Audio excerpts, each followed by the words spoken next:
Olá, meus caros, sejam bem-vindos ao canal, Nilton aqui com vocês. Hoje vamos falar sobre a Primeira República no Brasil. Então vamos lá, a Primeira República no Brasil. Vivemos em uma república, e vocês sabem me dizer o que isso significa? Significa que o chefe do Estado é escolhido pelo povo. Então me falem vocês, sabem como a Primeira República foi instaurada no Brasil?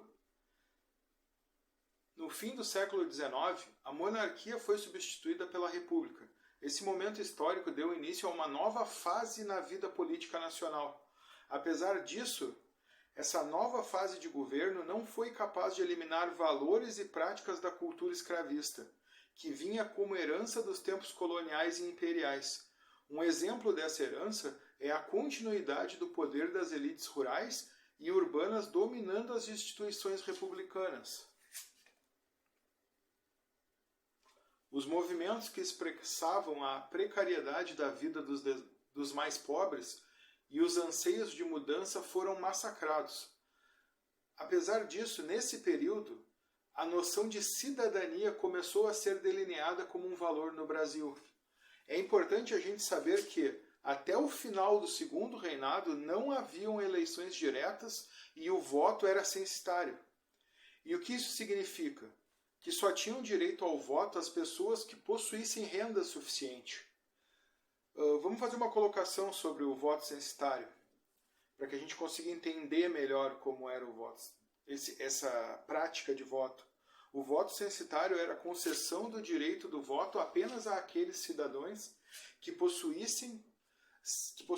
certos critérios que comprovassem uma situação financeira satisfatória.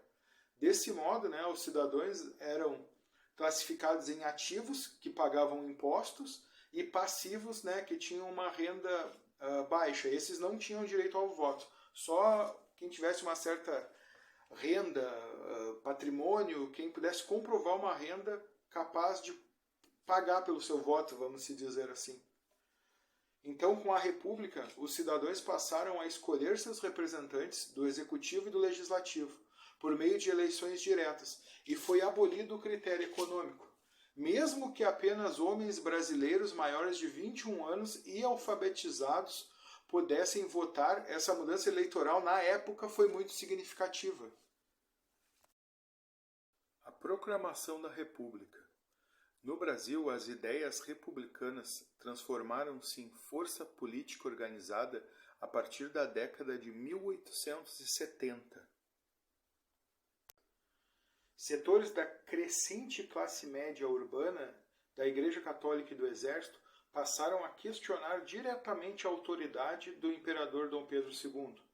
Os republicanos divergiam a respeito do caráter que a República Brasileira deveria assumir. Alguns sugeriam transformações radicais, com a abertura de espaços para a atuação popular. Outros defendiam uma mudança mais moderada e limites para a participação política da sociedade. Havia também um terceiro grupo, composto por positivistas, que pretendiam instaurar uma ditadura republicana, controlada por militares. Para a gente entender um pouco o que é esse movimento, o positivismo, o positivismo é uma corrente filosófica criada na França por Auguste Comte, que viveu entre 1798 a 1857. Seus adeptos defendiam que o conhecimento científico só poderia ser construído por meio da observação e da experiência, e aplicavam métodos científicos ao estudo dos fenômenos sociais. A máxima positivista, o amor por princípio, a ordem por base e o progresso por fim, influenciou a criação do lema da bandeira republicana do Brasil, Ordem e Progresso, que a gente ainda hoje vê escrito na bandeira nacional.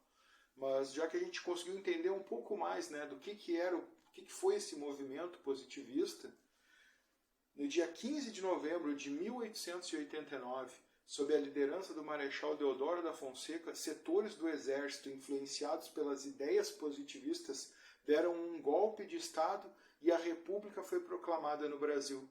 dando início ao período conhecido como Primeira República, que teve seu período de duração entre 1889 a 1930.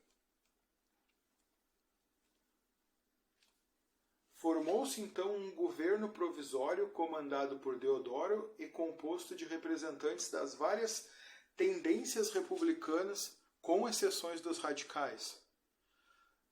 Deposto, o imperador Dom Pedro II e sua família foram obrigados a se exilar em Portugal.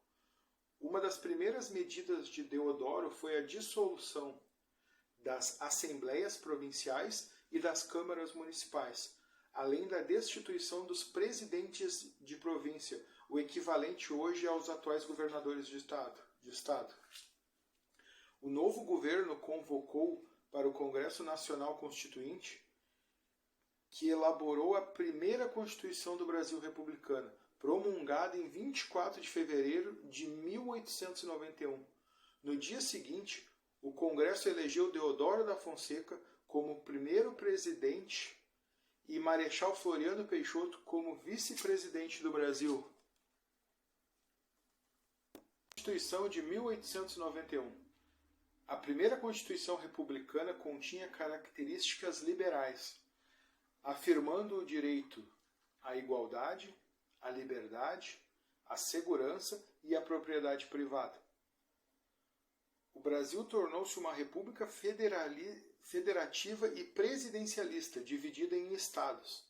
Os estados tinham autonomia, podendo, por exemplo, criar seus próprios impostos e obter empréstimos diretamente do exterior. A separação dos poderes em executivo, legislativo e judiciário, o poder moderador deixou de existir. Os ocupantes dos principais cargos do executivo e do legislativo deviam ser eleitos pelo povo. Então, na Constituição de 1891, os poderes eram executivo, que era presidente e vice-presidente da República e ministros de Estado, legislativo, que eram os deputados federais e os senadores, e o judiciário, que eram os juízes dos tribunais federais e do Supremo Tribunal Federal.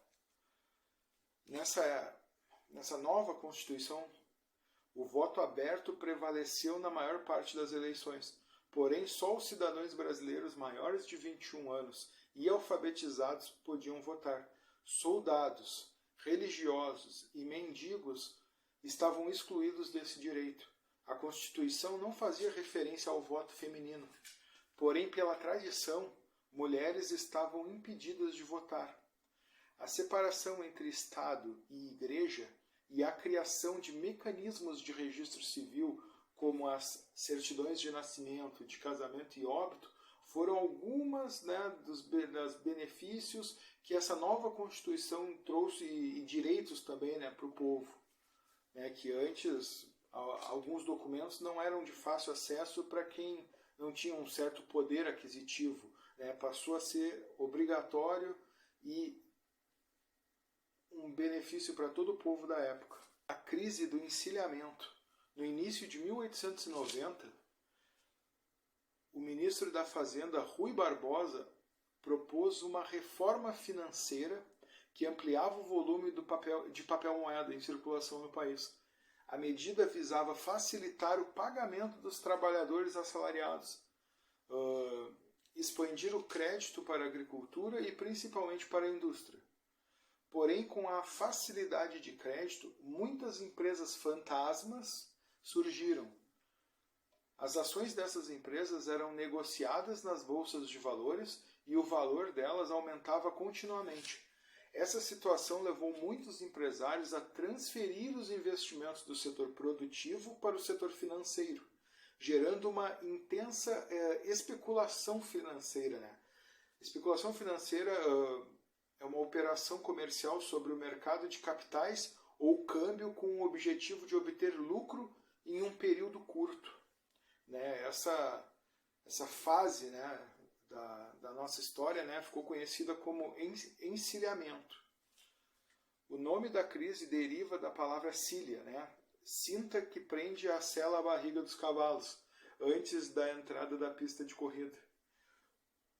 Como as empresas não cresciam na mesma proporção do preço de suas ações e muitas delas já tinham encerrado suas atividades, a crise logo estourou. O valor da moeda despencou e a inflação cresceu rapidamente.